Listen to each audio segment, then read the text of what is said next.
Imaginez un restaurant au Japon à Kyoto. Il se cache au fond d'une ruelle sans enseigne claire. Rien ne laisse présager ce qui vous attend.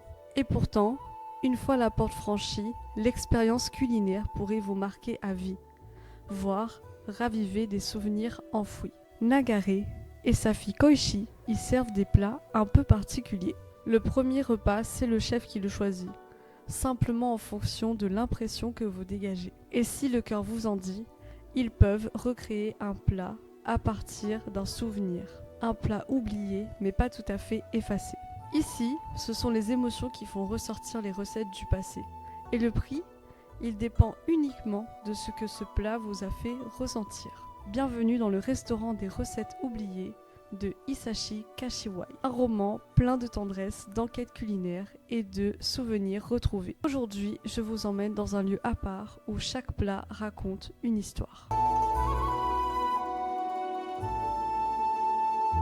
Bonjour à tous et bienvenue sur Obvious Book Club, le podcast. On se retrouve cette semaine pour parler du livre Le restaurant des recettes oubliées de Hisashi Kashiwai.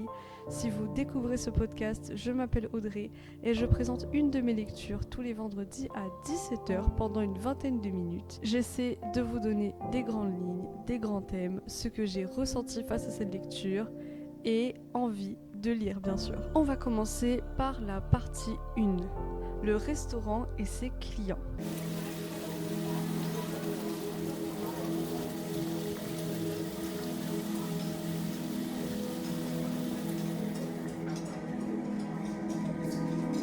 Ce restaurant ne cherche pas à attirer les regards. Il ne possède aucune devanture lumineuse tape à l'œil.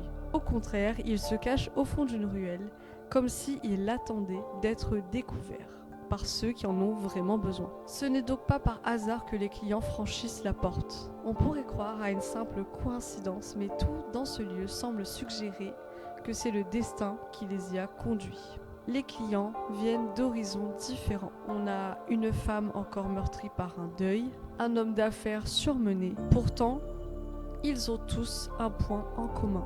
Ils portent en eux un souvenir disparu, une recette effacée de leur mémoire mais pas de leur cœur. Un goût d'enfance, une odeur oubliée, un plat qui bien souvent ramène à des personnes qui leur sont chères. Dans cet endroit unique, la cuisine ne sert pas juste à nourrir le corps, mais à nourrir aussi la mémoire. La cuisine devient un pont entre le passé et le présent, un moyen de vivre le temps d'un repas, une émotion enfouie. Et comme dans la plupart des romans japonais que j'ai déjà présentés sur cette chaîne, ici rien ne presse. Chaque histoire est accueillie avec délicatesse. Chaque client est écouté avec attention. Les récits se déplient doucement, comme une feuille de thé dans l'eau chaude, prête à révéler l'arôme de leurs émotions. Ce livre a donc plusieurs petites histoires. Je pense qu'il peut être lu comme un roman, mais aussi si vous voulez juste un petit récit, par exemple avant de dormir, c'est parfait, puisque chaque chapitre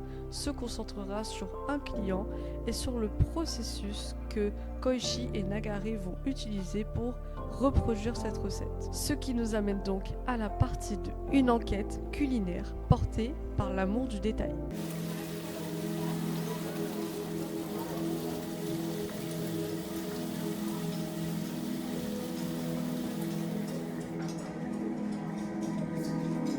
Au restaurant des recettes oubliées, il ne suffit pas juste d'avoir les ingrédients. Ici, chaque préparation est menée par une enquête, avec préparation, sensibilité et écoute. Nagare, lui, s'occupe de cuisiner, et Koichi, sa fille, s'occupe des enquêtes. Chaque détail de ce souvenir peut compter. Le client est entièrement écouté. Un simple indice, par exemple, un bol d'une certaine forme, un agrume particulier, ou encore un arôme mentionné par le client devient un véritable point de départ. Et si l'information manque, ils n'hésitent pas à aller plus loin. Littéralement. Parfois, c'est tout un voyage qu'ils entreprennent. Ils vont quitter Kyoto. Ils le font dans l'espoir de retrouver une épice particulière, un fruit de la région, un riz de la préfecture, quelque chose qui peut compléter voire approfondir ce souvenir. Et ce travail de recherche, d'enquête est fait avec délicatesse. Il ne s'agit pas seulement de restituer un goût, mais de restituer un souvenir. À chaque plat reconstitué, c'est une partie du client qui se répare. On le sent dans les gestes du père comme dans les petites attentions de Koichi. Et c'est quelque chose que j'ai adoré dans ce livre puisque on a vraiment tout l'aspect d'aller jusqu'à interroger des personnes qu'ils ont croisées dans leur vie. Par exemple, si c'était pour des recettes qui étaient faites dans un restaurant qui avait fermé il y a plus de 50 ans, ils vont interroger les voisins de cette préfecture pour voir un petit peu s'ils n'avaient pas des indices pour compléter et affiner cette recette pour que le client en garde un souvenir. Partie 3.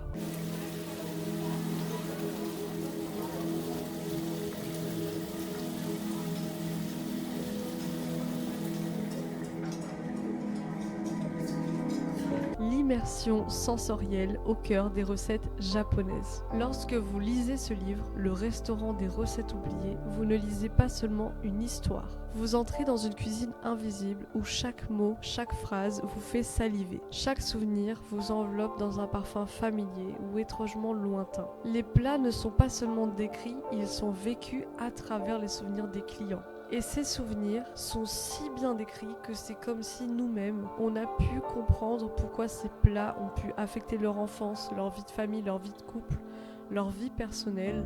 Et je pense que nous aussi, nous avons des plats qui nous ramènent à des souvenirs. Ces souvenirs sont si précis, si délicatement évoqués, qu'ils deviennent de véritables fenêtres sur le Japon. Là, je vais vous citer un petit passage. Il y en a plein qui étaient trop bien, donc je ne peux pas tout citer.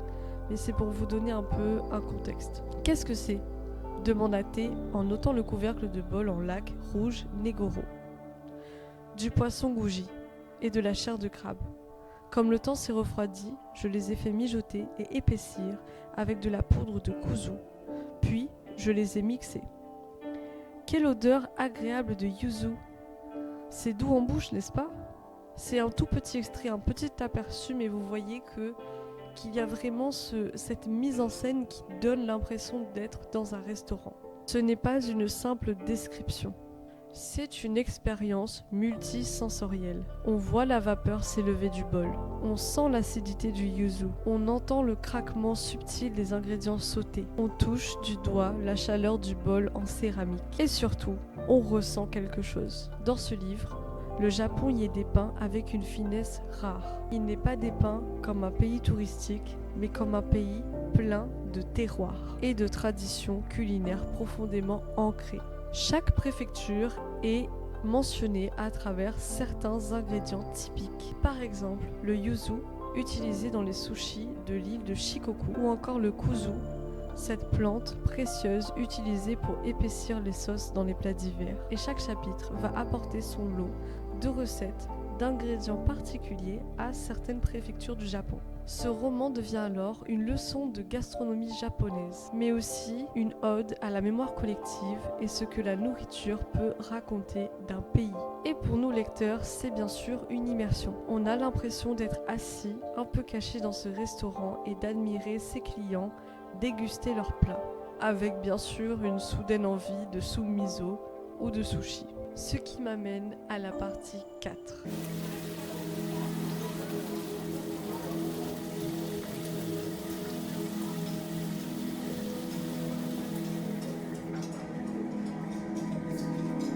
Le lexique, ou quand les mots prolongent les saveurs.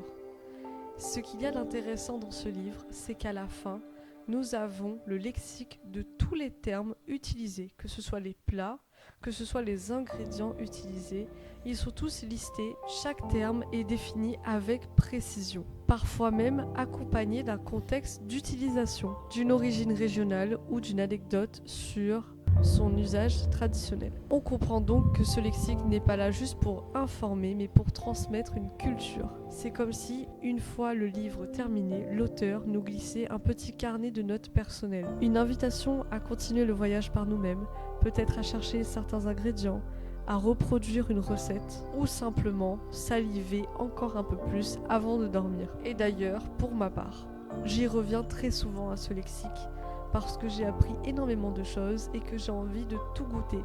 Ça m'a convaincue d'aller au Japon. Maintenant, on passe à la partie 5. Pourquoi ce roman incarne-t-il très bien la littérature japonaise ?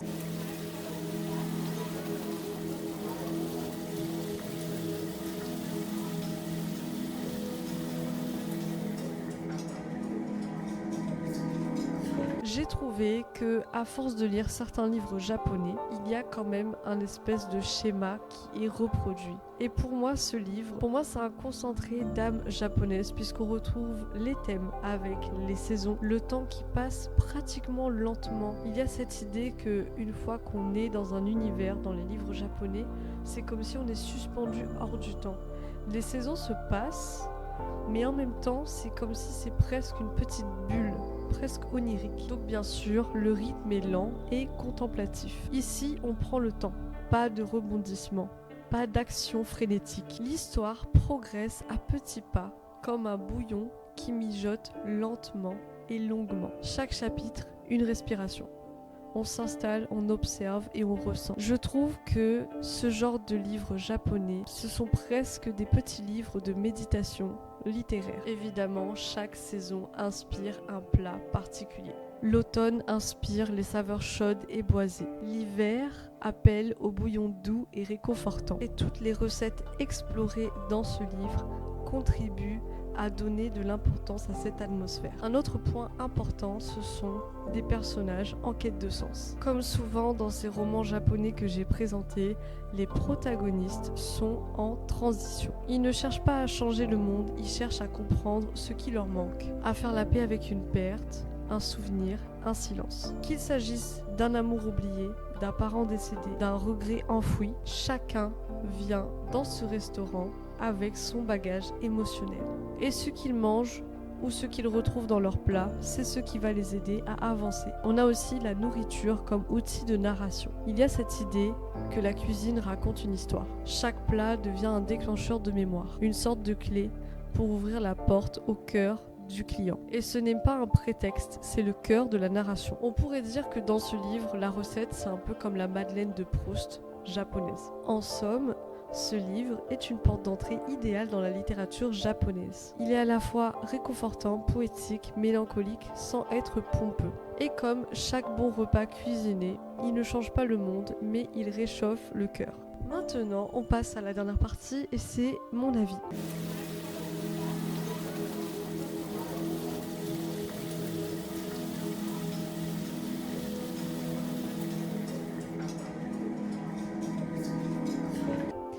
Évidemment, j'ai adoré ce livre. Donc, il a été offert par une de mes meilleures amies qui s'appelle Noémie Louisin, photographie si vous la connaissez un petit peu. Elle a déjà été dans des vlogs, je parle souvent d'elle. Et elle m'a offert ce livre. Pour la petite histoire, j'ai voulu le lire, elle voulait le lire aussi. Et en fait, la première fois qu'on était allé dans la librairie, on avait pris le même livre en main. Plus récemment, j'étais en librairie justement pour acheter ce livre. De base, c'était pour elle et en fait, elle me l'avait déjà acheté. Donc, elle s'est empressée de me rejoindre à la librairie pour être sûre que je ne l'achète pas. Donc, je suis très reconnaissante pour ce cadeau. Donc, déjà, en plus de tout ce que le livre peut apporter, moi, j'ai un petit souvenir un peu émotionnel et sentimental face à ce livre. Ensuite, je pense que vous l'avez compris, il était génial. Bon, évidemment, je l'ai lu avant de dormir. Donc, c'était peut-être pas la meilleure idée parce que ça m'a donné faim tout le long. À chaque fois que j'allais dormir, j'avais faim et en même temps, ça laisse un peu ce sentiment trop bien parce qu'on va faire des jolis rêves. On va rêver de beaux plats, de paysages japonais et c'est toujours cool. Le concept est assez original. Ce restaurant est intéressant puisqu'on va travailler sur cette idée de souvenir et de la cuisine. Et j'ai adoré le lexique, j'ai adoré découvrir comment on faisait les recettes. C'est vraiment à la fois un guide de cuisine comme un livre qu'on peut lire comme ça et c'est ce qui est le point fort de cette lecture. En plus, on apprend aussi sur nos personnages, donc Nagare et Koichi, on apprend un peu sur leur vie, pourquoi ils ont ouvert ce restaurant, quel genre de clients ils attirent et pourquoi ils ne veulent pas de pub. Tout simplement parce que, vu le temps qu'ils prennent à recréer une recette, s'ils commençaient à avoir une enseigne et à avoir des clients tous les jours, ils ne s'en sortiraient pas, ils ne feraient pas un travail d'aussi grande qualité. Les descriptions étaient si belles que j'avais des fois même pas envie de poser ce livre et juste d'y rester et je relisais parfois pas mal de passages. Un autre point positif, c'est que le livre est très court. Donc si vous lisez un petit peu tous les soirs, c'est parfait. Je crois qu'il fait maximum 200 pages et il y a un tome 2 d'ailleurs, si ça vous plaît aussi, si vous voulez continuer l'aventure. Et c'était la lecture parfaite avant de dormir pour relâcher la pression, relâcher les tensions et se détendre.